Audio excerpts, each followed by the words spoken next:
नमस्कार, आप देख रहे हैं न्यूज 18। मैं हूं आपके साथ मेनका चौधरी और इस वक्त जो बड़ी खबर आ रही है ललितपुर से, जहां पर पंचायत चुनाव में बवाल हो गया। बिल्ला गांव में बूथ लूटने की कोशिश हुई, पुलिस पर ग्रामीणों ने पथराव कर दिया और उपद्रवियों पर पुलिस को फायरिंग भी करनी पड़ी है, हवाई फायरिंग करनी पड़ी है। गांव में भारी पुलिस फोर्स इस वक्त तैनात है, पीएसी तैनात की गई है। पथराव में कई लोग और कई गाड़ियों को नुकसान पहुंचा है, कई लोग जख्मी भी हुए हैं। तस्वीर देखिए, बूथ कैप्चर करने की कोशिश गांव वालों ने की, पुलिस ने रोका तो पुलिस पर भी गांव वालों ने हमला कर दिया। यहाँ एक शख्स हाथ जोड़े खड़ा है, ये कौन है ये भी हम आपको बताएंगे। लेकिन अब गांव में इस वक्त भारी पुलिस फोर्स की तैनाती है, पीएसी की तैनाती है। पथराव में कई गाड़ियों को नुकसान पहुंचा है और पंचायत चुनाव के दौरान गांव वालों की कोशिश थी बूथ पर कैप्चर करने की। ललितपुर के बिल्ला गांव की ये तस्वीर है, बूथ लूटने की कोशिश की कुछ लोगों ने।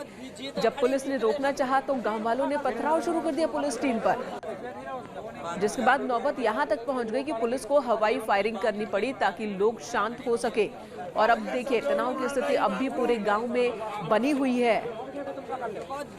अभय हमारे सहयोगी इस वक्त हमारे साथ फोन लाइन पर मौजूद हैं। अभय, क्या हुआ था, किस तरह से लूटने की कोशिश हुई और फिर पुलिस ने किस तरह से मामले को अपने काबू में लिया, इस वक्त की क्या स्थिति? जी, मैं सबसे पहले ये बता देना चाहता हूँ कि ललितपुर के कई गांवों में 9-10 बजे रात तक वोटिंग हुई है।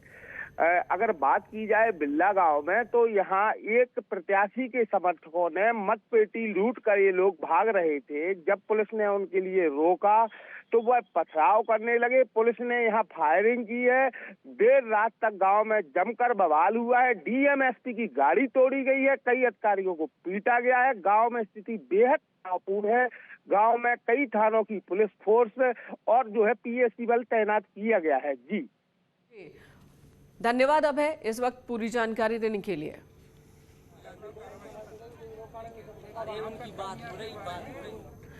इधर प्रतापगढ़ से भी बड़ी खबर है, जहां पर एक सड़क हादसा हुआ। 3 ट्रकों में टक्कर हो गई है, 2 ट्रकों में आग लग गई। इस टक्कर के बाद हाई टेंशन तार की चपेट में आने से यह हादसा हुआ है। ट्रक चालक की जिंदा जलकर मौत हो गई है। हादसे में 2 घायल हैं, हॉस्पिटल में भर्ती किए गए हैं। 3 घंटे की कड़ी मशक्कत के बाद इस आग को बुझाया जा सका।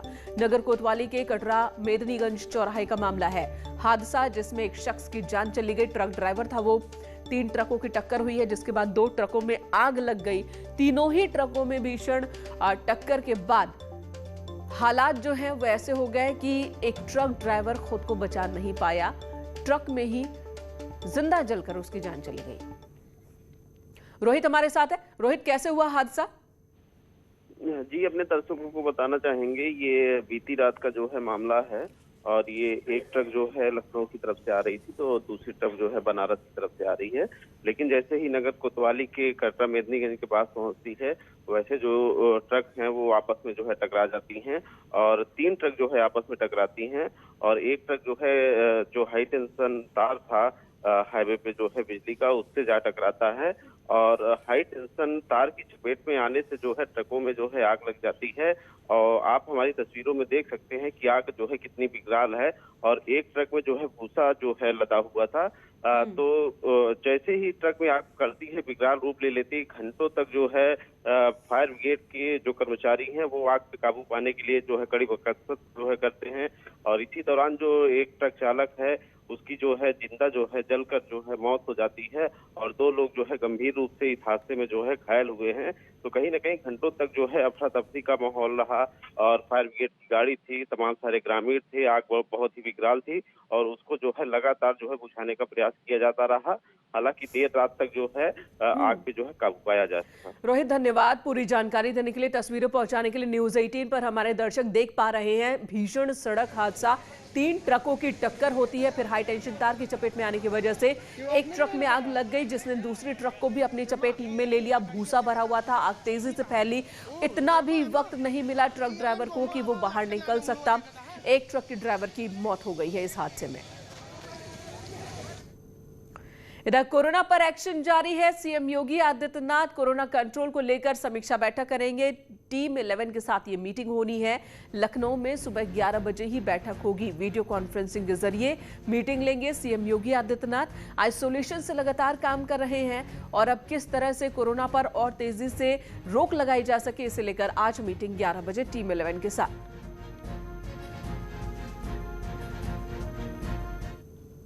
और इस बीच बड़ी खबर है कि आज सुप्रीम कोर्ट जा सकती है यूपी सरकार। हाई कोर्ट के फैसले को आज चुनौती दे सकती है सरकार। यूपी सरकार अपने वकीलों से राय ले रही है, कानूनी राय ले रही है।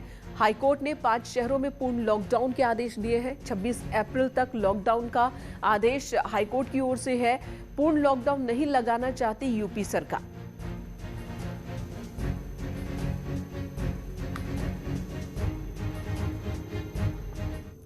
दरअसल कोरोना के बढ़ते संक्रमण को लेकर इलाहाबाद हाई कोर्ट ने यूपी सरकार को 5 प्रमुख शहरों में 26 अप्रैल तक पूर्ण लॉकडाउन लगाने के आदेश दिए थे। इलाहाबाद हाई कोर्ट के आदेश के मुताबिक प्रयागराज, लखनऊ, वाराणसी, कानपुर और गोरखपुर में पूर्ण लॉकडाउन लगाए जाएं। जरूरी सेवाओं को छोड़कर 26 अप्रैल तक पूर्ण लॉकडाउन हो। सड़कों पर सार्वजनिक गतिविधियों को पूरी तरह से बंद रखा जाए। सभी होटल, रेस्टोरेंट, खाने की रेहड़ी जैसे छोटे पॉइंट्स भी बंद रखने होंगे। दवा दुकान को छोड़कर सभी दुकानें भी बंद रहेंगी। सभी शॉपिंग कॉम्प्लेक्स और मॉल तक बंद रखे जाएंगे। ये आदेश हाई कोर्ट की ओर से आया है।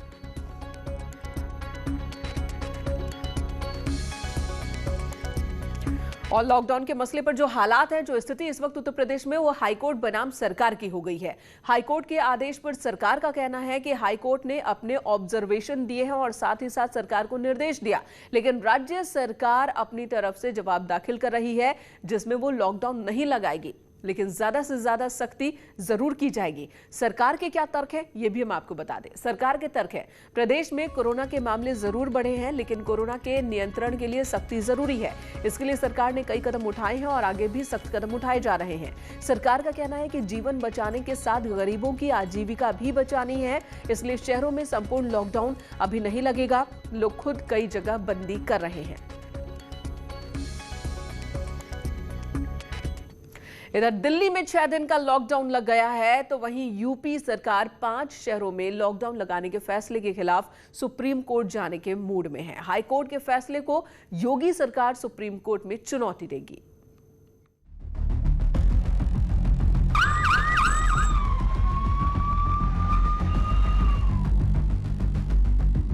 कोरोना के बढ़ते मामलों को देखते हुए इलाहाबाद हाई कोर्ट ने यूपी के 5 शहरों में लॉकडाउन लगाने का आदेश दिया है।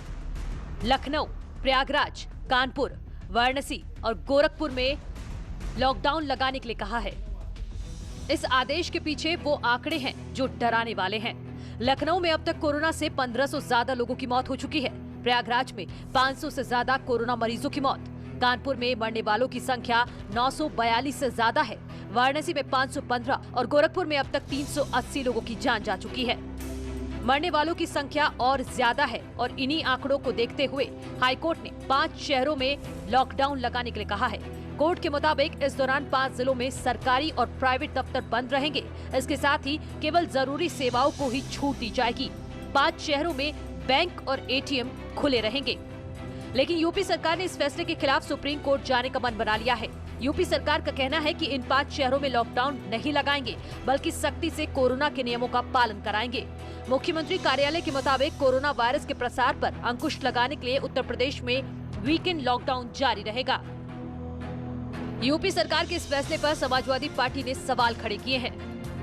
कोरोना से लगातार उत्तर प्रदेश के शहरों में मौतें हो रही हैं, लगातार यहाँ कोरोना संक्रमण बढ़ता चला जा रहा है, लेकिन उत्तर प्रदेश की सरकार ने इसके बारे में चिंता नहीं की। वो चुनाव कराने में बिजी है। माननीय उच्च न्यायालय चिंता कर रहा है, माननीय उच्च न्यायालय इस पे लॉकडाउन लगा रहा है। सोचिए आप, इससे ज्यादा शर्म की बात किसी भी चुनी हुई सरकार के लिए हो ही नहीं सकती। जो सरकार को काम करना चाहिए वो काम माननीय उच्च न्यायालय कर रहा है। कोर्ट ने राज्य सरकार को पूरे प्रदेश में 15 दिन के लॉकडाउन पर विचार करने को भी कहा है, लेकिन सरकार मामले को सुप्रीम कोर्ट लेकर गई है, जिस पर 26 अप्रैल को सुबह 11 बजे सुनवाई होगी। Bureau report, news 18। और प्रवासी मजदूरों के सामने पिछले साल भी लॉकडाउन के दौरान रोजी रोटी का संकट खड़ा हो गया था, लिहाजा इस बार वो घबराए हुए हैं। पिछले साल पूरे देश में अचानक लॉकडाउन लग गया था, जिससे प्रवासियों को घर जाने में काफी परेशानी उठानी पड़ी थी। इसलिए इस बार दिल्ली में लॉकडाउन लगते ही प्रवासी घर लौटने लगे हैं। हालात देखिए, तस्वीरें देखिए।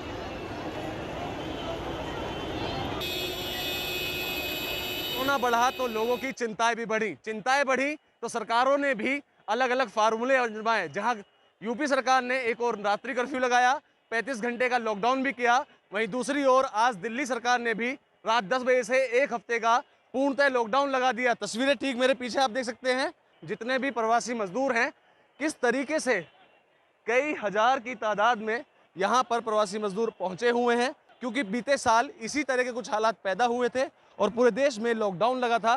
तब लाखों की तादाद में प्रवासी मजदूर बेरोजगार हुए थे और अपने अपने घरों को जाने के लिए तरस गए थे।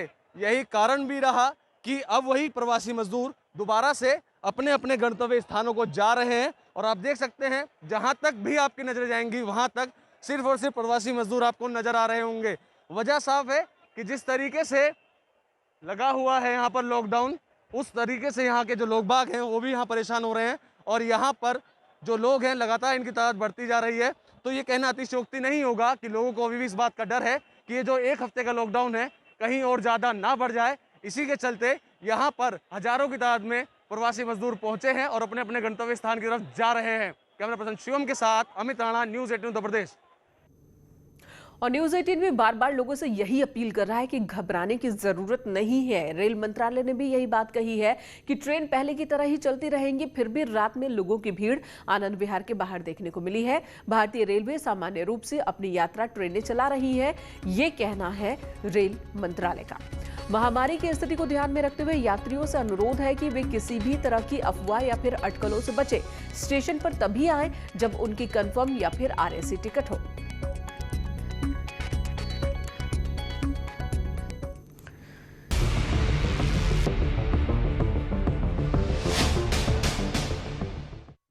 प्रधानमंत्री नरेंद्र मोदी कोविड कंट्रोल को लेकर बेहद संजीदा दिख रहे हैं। दोनों कोरोना की दूसरी लहर को कैसे हराया जाए, इसके लिए पीएम हर स्तर पर काम कर रहे हैं। बड़े अधिकारियों के साथ बैठक के जरिए पीएम लगातार रणनीति बना रहे हैं और उसकी समीक्षा भी कर रहे हैं। पीएम की कोशिश यही है कि देश को गंभीर हालात से बाहर निकाला जाए और हर एक नागरिक की जान बचाने के लिए हर मुमकिन कोशिश की जाए। नवरात्र में पीएम हमेशा उपवास रखते हैं और इस बार भी उपवास के बावजूद लगातार काम कर रहे हैं। देश में स्वास्थ्य सुविधाओं बढ़ाने पर उनका पूरा फोकस है।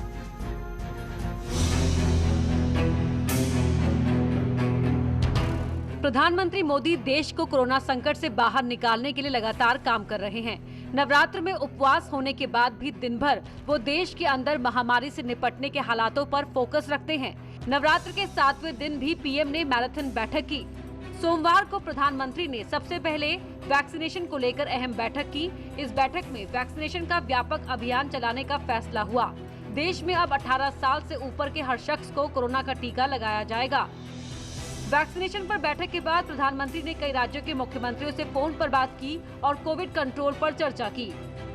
इसके बाद प्रधानमंत्री ने पश्चिम बंगाल में चल रहे चुनावी अभियान को आगे की रणनीति को लेकर पार्टी के सीनियर नेताओं के साथ बैठक की। फैसला लिया कि बंगाल में बीजेपी अब किसी भी रैली में 500 से ज्यादा लोग नहीं बुलाएगी। साथ ही 2 गज की दूरी और मास्क जरूरी किया जाएगा। इसके अलावा रैली में तमाम कोविड प्रोटोकॉल का पालन करना होगा। पार्टी नेताओं के साथ चर्चा के बाद पीएम मोदी ने वीडियो कॉन्फ्रेंसिंग के जरिए देश के सीनियर डॉक्टर्स के साथ बैठक की, जिसमें कोरोना की दूसरी लहर को हराने के लिए गंभीर चर्चा की गई। पीएम ने देर शाम फार्मा कंपनियों के साथ भी वीडियो कॉन्फ्रेंसिंग के जरिए बैठक की। इस बैठक में प्रधानमंत्री ने स्वास्थ्य सुविधाएं सुधारने, ऑक्सीजन की सप्लाई और दवाइयों की मौजूदगी की समीक्षा की। पीएम ने शासन के बड़े अफसरों के साथ भी बैठक की, जिसमें उन्होंने स्वास्थ्य सेवाएं, बेड की संख्या और आईसीयू की क्षमता बढ़ाने के निर्देश दिए। पीएम ने बीजेपी कैडर को सेवा भाव के साथ जनता के बीच रहने का संदेश भी दिया।